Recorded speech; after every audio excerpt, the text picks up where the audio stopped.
Et tu l'avais vu, toi? Très bien. Et donc Nicolas a réalisé d'autres films et pas mal de documentaires, entre autres peut-être Le Dernier Trappeur, qui était un film qui avait été un peu son premier grand succès au cinéma, puis il y avait eu Loup après. Et il y avait eu pas mal de films d'aventure, puisque Nicolas a la particularité, même si il est né à Dakar d'ailleurs, je crois, c'est ça, hein, mais il habite en Sologne, et pourtant il a été très tôt fasciné par les pays du Grand Nord, les évasions avec les chiens de traîneau et les courses de chiens de traîneau dans le Grand Nord. Donc il y a eu de nombreux films et documentaires, je pense à l'Odyssée Blanche, je les ai plus, pas tous en tête, l'équipé. Non, voilà, donc il vient de dire ça. Et donc Nicolas vient aujourd'hui accompagner la sortie de ce film-là en Tunisie, qui on l'espère va remporter le même succès qu'il a eu en France. Et on sait qu'ici le public jeunesse est attiré par ce genre de film. Et puis c'est une façon aussi pour nous de montrer un peu la France autrement, puisque ça raconte une histoire sur une nature authentique et qui a besoin d'être préservée. C'est la nature sauvage de la Sologne, et qui est présentée dans ce film avec des acteurs quand même assez connus. Je pense à Berléand, je pense à François Cluzet.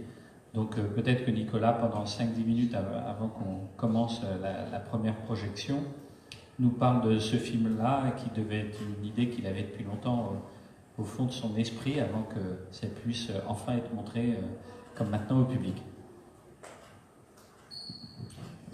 Merci. Écoutez, bonjour.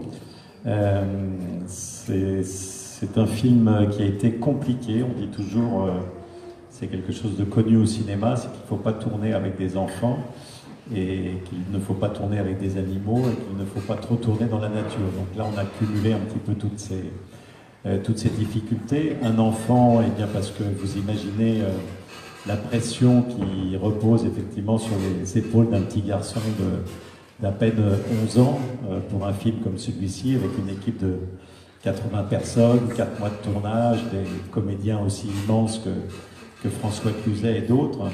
Le risque aussi que ça représente, parce que face à cette pression, à la difficulté, beaucoup d'enfants parfois abandonnent au milieu du gué, on va dire. Ça s'est souvent vu au cinéma, ce qui n'a pas été le cas de Jean, qui a été, et je pense que vous serez d'accord avec moi, assez extraordinaire dans ce film.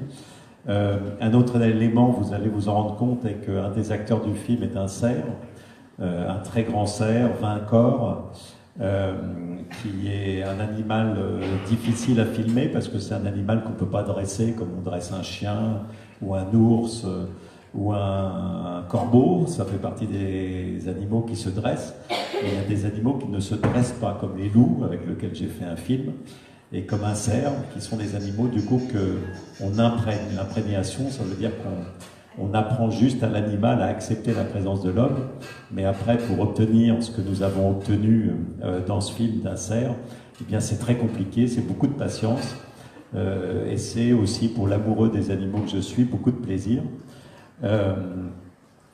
La difficulté était aussi que nous avons tourné ce film en automne, et que les cerfs, c'est un petit peu comme nous les hommes, lorsqu'ils sont amoureux, on devient un petit peu idiot, et donc ça a ajouté encore à la difficulté.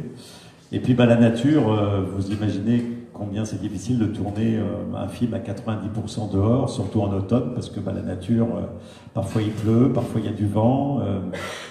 C'est ce qu'on appelle au cinéma ne pas forcément être toujours raccord. Et lorsqu'on commence une scène qui est censée dans le film durer quelques minutes, comme la chasse à courre que vous allez voir tout à l'heure, nous l'avons tournée sur 10 jours.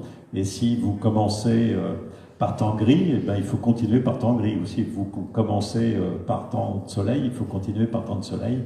Donc vous imaginez les difficultés que tout ça représente, à la fois la nature, la météo, le cerf, l'enfant.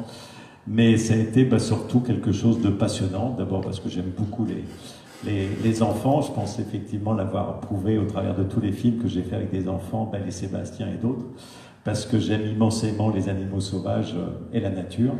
Et ce film parle surtout de ça, d'ailleurs, de cette relation de cet homme que j'ai appelé Totoche, incarné par François Cluzet, qui est tout simplement quelqu'un qui vit dans la nature, avec la nature, qui prélève dans la nature tout ce dont il a besoin pour vivre. C'est ce que l'on fait tous, mais on le fait avec des intermédiaires. Lui, il le fait directement. Et je pense qu'à cet égard-là, sans vous raconter l'histoire du film, il est important de rappeler, notamment, je pense que ça fait partie des choses que vous enseignez à vos enfants, et ça fait plaisir d'en voir ici. Nous sommes en 2018-2017 à une époque où nous consommons en 8 mois ce que la Terre produit en 12. Vous imaginez ce que cela peut avoir et va avoir de catastrophique pour le monde dans lequel nous sommes en train de vivre, parce que chacun comprendra ici que lorsqu'on dépense plus d'argent que ce que l'on a dans son portefeuille, eh bien on va à la faillite. Alors effectivement, une entreprise, lorsqu'elle dépose le bilan, et elle a cette possibilité-là, nous n'allons pas pouvoir déposer le bilan. Alors peut-être qu'on aura la possibilité de construire une grande fusée dans laquelle on pourra mettre 10 milliards de personnes, mais je ne sais pas où cette fusée pourra aller pour exploiter une autre planète avant d'en exploiter encore une autre, parce que c'est vers cela que nous nous dirigeons si nous continuons à exploiter la planète de si mauvaise façon. Et finalement, le message que Totoche nous envoie, le message que j'envoie au travers de ce film et au-delà de cette histoire, c'est voilà, cette relation qui devrait être la nôtre vis-à-vis de la nature, qui nous donne tous.